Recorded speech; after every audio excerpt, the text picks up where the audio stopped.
ہماری زندگی کے اندر تو اگر کوئی کامیابی مل جائے، عام انسان اپنی ماضی کو چھپاتا ہے، اپنی ماضی کو لوگوں سے لوگوں کو نہیں بیان کرتا، لیکن قربان جائیں اللہ کے نبی صلی اللہ علیہ وسلم کے صحابہ کے اوپر کہ جس وقت انہیں عروج مل گیا، ایمان نصیب ہوا اور اعلیٰ اخلاق سے جب وہ متصف ہوئے تو وہ پھر اپنے ماضی کو یاد کر کے بیان کیا کرتے تھے اور بتاتے تھے کہ ہمارا ماضی ایسے گزرا کہ ہم بتوں کے سامنے سجدہ ریز ہوا کرتے تھے، محفلیں جمتی تھی، قتل و غارت گری ہوتی تھی، ایسے ایسے گناہوں کا ارتکاب ہماری زندگی کے اندر ہوتا تھا۔ آپ صلی اللہ علیہ وسلم کے صحابی حضرت عمر رضی اللہ تعالیٰ عنہ کے بارے میں آتا ہے کہ ایک شخص ان کے پاس آیا، ان کی خلافت کا زمانہ تھا، اسلام کی فتوحات کا سلسلہ جاری تھا، اسلام دن بدن روز بروز ترقی کرتا ہوا جا رہا تھا۔ تو اس نے آ کر کے حضرت عمر رضی اللہ تعالیٰ عنہ کی تعریف کرتے ہوئے کہا کہ واہ عمر، تمہارے اسلام لانے سے اللہ نے اسلام کو کتنی ترقی دی ہے، کتنا عروج عطا کیا ہے۔ حضرت عمر رضی اللہ تعالیٰ عنہ رک گئے، خاموش ہوئے اور پھر اس کو اپنی طرف متوجہ کر کے کہا کہ بھائی یہ کیا بات کرتے ہو؟ میرا تو یہ حال تھا کہ مجھے مکہ کی وادیوں کے اندر اونٹ چرانے نہیں آتے تھے، میرا والد مجھے مارا کرتا تھا اور مجھے یہ کہتے تھے کہ عمر تم کیسے اپنی زندگی کو گزارو گے،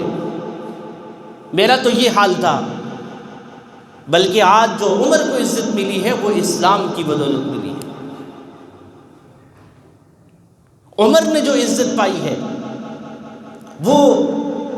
اللہ کے نبی صلی اللہ علیہ وسلم کے اوپر ایمان کی بدولت پائی ہے۔ حضرت عمر رضی اللہ تعالیٰ عنہ ایک دفعہ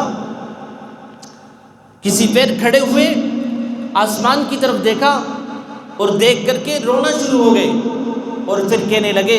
اے اللہ تیرا شکر ہے کہ آج زمین کے اوپر سوائے تیری حکمرانی کے عمر کے اوپر کوئی دوسرا حکمران نہیں ہے۔ اور پھر اپنے ماضی کو یاد کرتے کہ ہمارا تو یہ حال تھا کہ ہمیں اونٹ چرانے نہیں آتے تھے، ہم نے اسلام لایا، ایمان لایا اور اس اسلام نے ہمیں چار چاند لگا دی۔ یہ اللہ کے حبیب صلی اللہ علیہ وسلم کے صحابہ تھے۔ انہی صحابہ میں حضرت سیدنا امیر معاویہ رضی اللہ تعالیٰ عنہ کی عظیم شخصیت ہے۔ حضرت امیر معاویہ رضی اللہ تعالیٰ عنہ آپ صلی اللہ علیہ وسلم کی بعثت سے 5 سال پہلے پیدا ہوئے، یعنی جب آپ صلی اللہ علیہ وسلم نبوت کے منصب کے اوپر فائز ہوئے اس وقت حضرت امیر معاویہ رضی اللہ تعالیٰ عنہ کی پیدائش ہوئی۔ اور اللہ تعالیٰ نے بہت عظیم مرتبہ عطا فرمایا، ایمان لانے والوں میں اگرچہ متاخرین میں شامل ہیں، یعنی فتح مکہ کے موقع کے اوپر یا اس کے قریب ایمان لائے، لیکن دیکھیے اس سے پہلے جنگ احد ہوئی، جنگ بدر ہوئی اور کئی سارے مارکے ہوئے، کسی مارکے میں بھی حضرت امیر معاویہ رضی اللہ تعالیٰ عنہ مسلمانوں کے مد مقابل نہیں آئے۔ کسی ایک مارکے میں بھی حضرت امیر معاویہ رضی اللہ تعالیٰ عنہ کفار کی طرف سے اسلام کے خلاف نہیں لڑے۔ حضرت امیر معاویہ رضی اللہ تعالیٰ عنہ جب اسلام لائے، ایمان لائے، تو اللہ کے نبی صلی اللہ علیہ وسلم کے اتنے عظیم دستراز بنے کہ آپ صلی اللہ علیہ وسلم نے کتابت وحی کے لیے حضرت امیر معاویہ رضی اللہ تعالیٰ عنہ کا انتخاب فرمایا۔ کاتبین وحی 11 حضرات تھے، خلفائے راشدین اور حضرت امیر معاویہ رضی اللہ تعالیٰ عنہ اور باقی چند صحابہ جو ہے وہ آپ صلی اللہ علیہ وسلم کے اوپر جو قرآن نازل ہوتا اس کو لکھا کرتے تھے۔ اور بہترین مدبر، بہترین سیاستدان، بہترین حکمران کہ حکمرانی کی زندگی کا مسلمان حکمرانوں میں سب سے طویل ترین حکمرانی اللہ تعالیٰ نے حضرت معاویہ رضی اللہ تعالیٰ عنہ کو دی، کہ حضرت عمر رضی اللہ تعالیٰ عنہ کے زمانے کے اندر گورنر بنے، حضرت عثمان رضی اللہ تعالیٰ عنہ کے زمانے کے اندر گورنر رہے، اور حضرت علی رضی اللہ تعالیٰ عنہ کا جو 5 سالہ دور تھا اس میں بھی گورنر رہے، اور پھر جب حضرت حسن رضی اللہ تعالیٰ عنہ نے حضرت امیر معاویہ رضی اللہ تعالیٰ عنہ کے ساتھ صلح کر دی، تو اس کے بعد 20 سال تک بلا مخالفت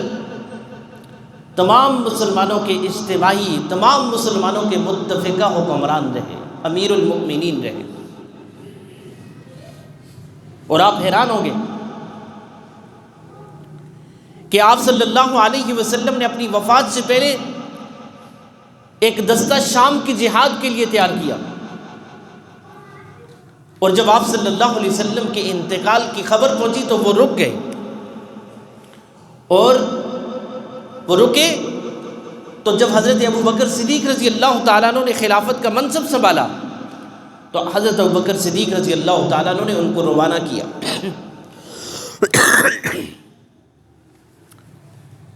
اور اس زمانے میں جو دستے جاتے تھے اس کا طریقہ کار یہ ہوتا تھا کہ ایک مکمل لشکر ہوتا تھا، اور اس سے پہلے ایک چھوٹا دستہ ہوتا تھا جس کو مقدمۃ الجیش کہتے ہیں۔ حضرت امیر معاویہ رضی اللہ تعالیٰ عنہ اس شام کی جہاد کے مقدمۃ الجیش میں شامل تھے۔ وہ چھوٹا لشکر جو پہلے جا کر کے حالات کی خبر لیتا تھا، دشمن کے حالات کو دیکھتا تھا، اور اپنے پیچھے آنے والے لشکر کے لیے راہ ہموار کرتا تھا کہ ان کو کیسے بہترین انداز سے جا کر کے ان کے لیے حفاظت کا بھی انتظام کرنا ہے، اور جنگ کے دوران جو کامیابی کے جو اصول ہیں ان کو مد نظر رکھتے ہوئے اس کی جو ہے پوری ترتیب اور پورے ضوابط متعین کرتا تھا۔ تو روایات میں لکھا ہے کہ حضرت امیر معاویہ رضی اللہ تعالیٰ عنہ کی سربراہی میں جو مقدمۃ الجیش جا رہا تھا، شام کی فتوحات انہی نے حاصل کر لی، بڑے لشکر کو جہاد کرنے کی ضرورت ہی نہیں پیش آئی۔ حضرت اسامہ بن زید رضی اللہ تعالیٰ عنہ کی سربراہی میں جو لشکر تھا، اور جب وہ شام کا علاقہ فتح ہو گیا تو حضرت عمر رضی اللہ تعالیٰ عنہ کے زمانے میں حضرت عمر رضی اللہ تعالیٰ عنہ نے حضرت امیر معاویہ رضی اللہ تعالیٰ عنہ کو وہاں کا گورنر مقرر کر دیا۔